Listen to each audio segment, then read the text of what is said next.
비늘이 벗겨져야 한다라는 제목으로 하나님 말씀 함께 나누겠습니다. 사도 바울이 회심하기 전 사울이었을 때 그는 공식적인 체포영장을 가지고 예수 믿는 사람을 잡아서 옥에 가두고 교회를 핍박했던 사람이었습니다.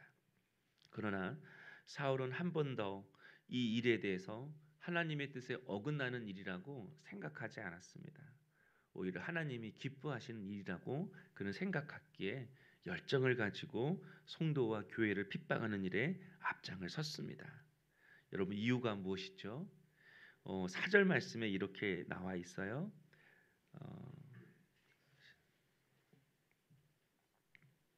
18절 말씀에 즉시 사울의 눈에서 비늘 같은 것이 벗어져 다시 보게 된지라. 사울의 눈에 비늘이 끼어 있었기 때문에 이렇게 성경은 이야기하고 있습니다. 여기서 비늘이 이게 껍질, 작은 껍질이라는 그런 의미인데 한마디로 눈에 껍질이 씌어져 있었다. 그래서 하나님의 뜻을 제대로 볼 수 없었다. 이렇게 성경은 말하고 있습니다. 비늘이 씌어져 있으니까 봐도 희미하게 볼 뿐더러 보았다 할지라도 하나님의 뜻을 왜곡해서 보고 이해했다라는 것입니다. 그래서 성도와 교회를 핍박한 것이죠. 그런데 오늘 말씀해 보니까 기도를 받고 그가 성령의 충만함을 받는 순간 그 눈에서 비늘 같은 것이 벗겨졌다라고 말씀합니다. 비늘 같은 것이 벗겨지는 순간 다시 보게 되었다. 이렇게 기록하고 있죠. 여기서 다시 보게 되었다. 이 보다라는 헬라어 단어가 블레포이라는 단어인데요. 그냥 보는 것이 아닙니다. 내 눈에 내 시야에 들어와서 그냥 눈으로 보았다 이런 것이 아니라 내가 주목하다, 내가 응시하다 그런 의미입니다. 여러분, 눈이 다시 보게 되어지는 그 순간 무엇을 다시 응시하고 무엇을 다시 주목하게 되었을까요? 바로 하나님입니다. 눈이 비늘이 벗겨지는 순간 하나님을 다시 보게 되었습니다. 한마디로 하나님을 바라보는 눈이 바뀌었다라는 것입니다. 하나님에 대한 생각과 관점과 시선이 완전히 바뀌게 되었다라는 것입니다. 그래서 사람을 보는 눈도, 하나님을 바라보는 눈도, 말씀을 바라보는 눈도 바뀌었다라는 것이에요. 그런 의미에서 성도 여러분, 하나님을 바라보자, 위를 바라보자, 하늘을 바라보고 살아가자. 이 말씀은 우리가 가지고 있는 이 육신의 눈으로 하나님을 바라보며 살아가자 그런 의미가 아닙니다. 비늘이 벗겨진 눈으로, 껍질이 벗겨진 눈으로 하나님을 바라보자 이 말씀인 것입니다. 만약 비늘이 벗겨지지 않는 눈으로 그저 육신의 눈으로 하나님을 바라보고 살아간다면 사도 바울이 회심하기 이전에 사울의 모습으로 우리가 결국 살아가게 되고 말 것입니다. 먼저는 헛된 꿈을 쫓으며 살아가는 것입니다. 하나님에게는 사울을 향한 꿈이 있었습니다. 15절에 보니까 내 이름을 이방인과 임금들과 이스라엘 자손에게 전하기 위하여 택한 나의 그릇이라. 하나님은 이방인에게 복음을 전하는 그릇으로 사울을 택하셨다라고 말씀합니다. 그런데 눈에 비늘이 끼어져 있으니까 자신의 꿈이 무엇인지를 모르는 것입니다. 그래서 잘못된 꿈을 꾸고 살아갔습니다. 예수 믿는 사람을 잡아가두고 교회를 핍박하는 것이었습니다. 그가 그렇게 그 일에 앞장섰던 이유는 당시 정치 종교 지도자들도 인정받았다라는 것이죠. 그 안에 종교적인 열심도 있었지만 성공과 출세를 향한 그 안에 욕심도 있었다라는 것입니다. 두 번째는 눈에 비늘이 쓰여져 있으면 헛된 열정을 쏟으며 살아갑니다. 오늘 9장 3절 말씀을 보면 다메섹 여러 회당에 가져갈 공문을 청하니, 다메섹으로 가서 예수 믿는 사람들을 잡으려고 했는데 그 공식적인 문서 달라고 대제사장한테 청했습니다. 예루살렘에서 다메섹까지의 거리는 230km나 됩니다. 그런데 그 먼 거리를 사도 바울이 가겠다라는 것입니다. 이유가 무엇이죠? 예수 믿는 사람 잡아가두기 위해서입니다. 눈에 비늘이 쓰이니까 헛된 것에 열정과 에너지를 쏟으며 살아가는 것이죠. 우리도 눈에 비늘이 쓰이면 헛된 것에 마음을 빼앗깁니다. 헛된 것에 열정을 쏟으며 살아가는 것이죠. 돈의 비늘이 쓰이면 돈만 쫓아다닙니다. 세상 재미에 비늘이 쓰이면 세상 재미만 쫓아 살아가는 것입니다.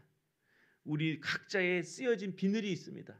그래서 그거밖에 보이지 않는 것입니다. 그것이 전부이고 그것이 다라고 생각하면서 그것이 내 인생을 복되게 하고 성공하고 행복시켜 준다고 생각하면서 눈에 쓰인 그 비늘대로 우리가 살아가게 되는 것이죠. 우리 예수 비늘 쓰여지기를 원합니다. 예수 보이기를 원하고 그 십자가 보이기를 원하고 예수가 내 삶의 소망임을 알게 되고 그분께 내 삶의 모든 열정과 에너지를 쏟아가는 우리 성도님 될 수 있기를 소망합니다. 그런데 오늘 말씀을 보면요, 이 9장을 보면 이 사울만 눈에 비늘이 쓰인 것이 아니었습니다. 신앙생활 잘하고 기도생활 잘하고 하나님 앞에 신실하다고 인정받는 아나니아라는 이 사람도 눈에 비늘이 쓰여졌음을 알 수가 있습니다.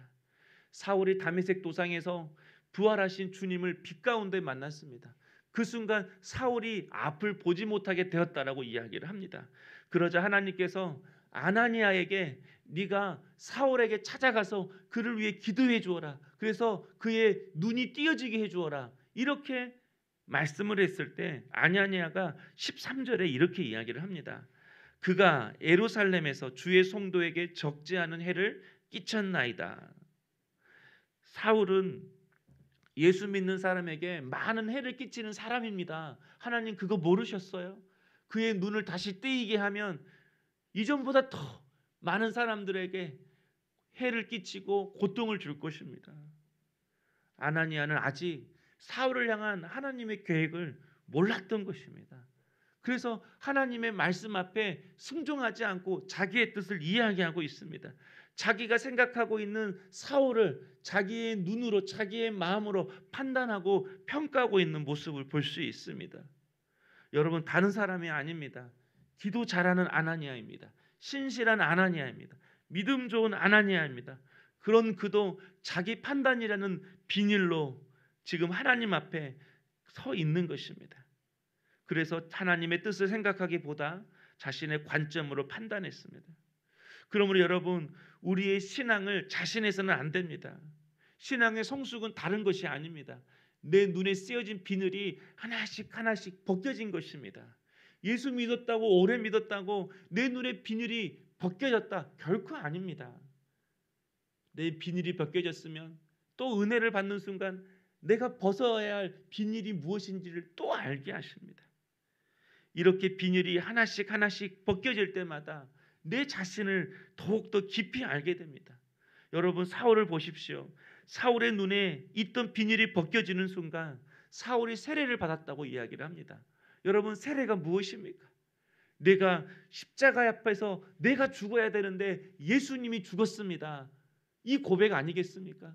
내가 죽어야 되는데 예수가 죽었습니다. 그러므로 이제는 나는 죽고 나를 위해 죽으신 그 예수로 살아가겠습니다. 이 고백이 세례의 진정한 고백인 것입니다.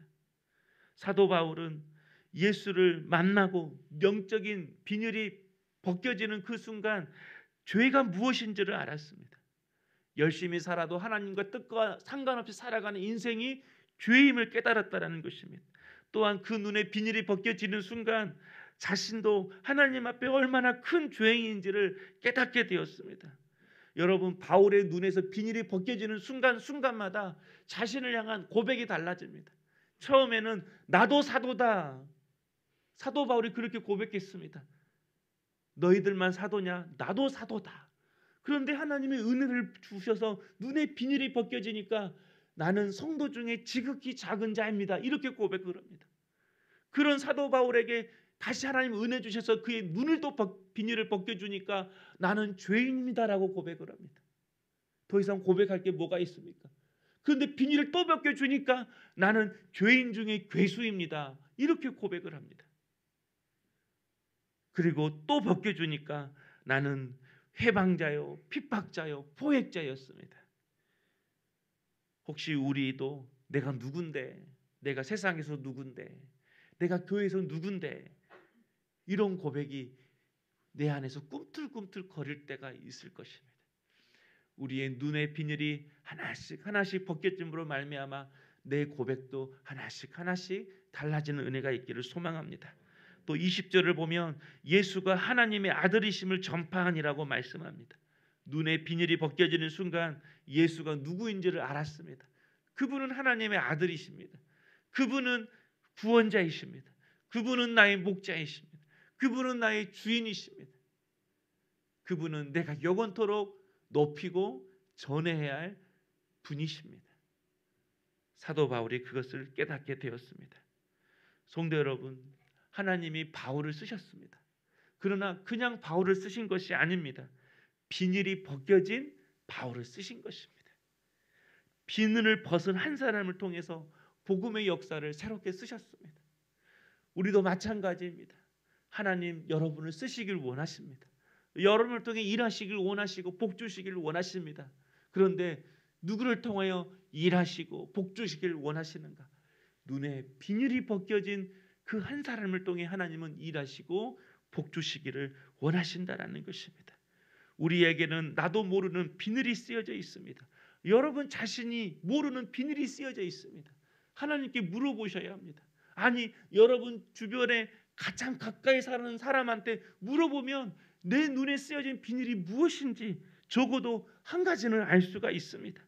그 비늘로 하나님을 보고 사람을 보고 세상을 보고 살아가면 우리가 하나님의 뜻을 알아도 희미하게 알고 그 뜻을 알아도 왜곡하고 이해하며 살아갈 수밖에 없습니다. 그러므로 내 눈에 쓰여진 이 영적인 비늘을 벗길 수 있어야 합니다. 아나니아가 사울을 위해 기도할 때 사울이 성령의 충만함을 받고 그 눈에 쓰여진 비늘이 벗겨졌습니다. 오늘 이 새벽에도 성령께서 우리에게 충만한 은혜를 부어주셔서 우리 눈에 쓰여진 이 비닐, 이 껍질이 하나씩 하나씩 벗겨지는 그 은혜가 있기를 주님의 이름으로 축복합니다. 우리의 신앙이 성숙하면 성숙할수록 계속해서 벗겨야 할 비닐이 있는 것입니다. 그 비닐이 벗겨져야만이 내가 하나님을 깊이 알아갈 수가 있습니다. 내 비닐이 벗겨져야만이 아나니아가 그렇게 기도해도 사울을 향한 하나님의 계획을 몰랐던 것처럼 비닐이 벗겨져야만이 내 자녀를 향한 하나님의 계획도 하나님의 마음도 내 배우자를 향한 하나님의 뜻도 계획도 온전히 알 수가 있는 것입니다. 이 새벽에 기도할 때에 우리의 눈의 비닐이 벗겨져서 나도 하나님이 쓰시는 택한 그릇이다, 이 비밀을 깨달을 수 있기를 주의 이름으로 축복합니다. 우리 눈의 비닐이 벗겨져서 나를 하나님 나의 택한 그릇으로 세우셨는데 이 그릇 속에 담고 있는 헛된 것, 버려야 할 것, 죄악들이 비춰져서 그 주의 보혈로 씻겨낼 수 있는 우리 성도님 될 수 있기를 소망합니다. 복음이 아닌 교리라는 비닐이 벗겨지길 원하고 신앙이 아닌 종교성이라는 비닐이 벗겨지기를 소망합니다. 우리 두 분 집사님도 영적인 눈의 비늘이 하나씩 하나씩 벗겨져서 하나님을 향한 온전한 꿈을 꾸고 하나님의 뜻을 깨달아 주님의 일에 아낌없이 자신의 삶과 시간과 열정과 에너지를 온전히 쏟아부으며 살아갈 수 있는 믿음의 종 될 수 있기를 주님의 이름으로 축복합니다. 우리 함께 기도하겠습니다.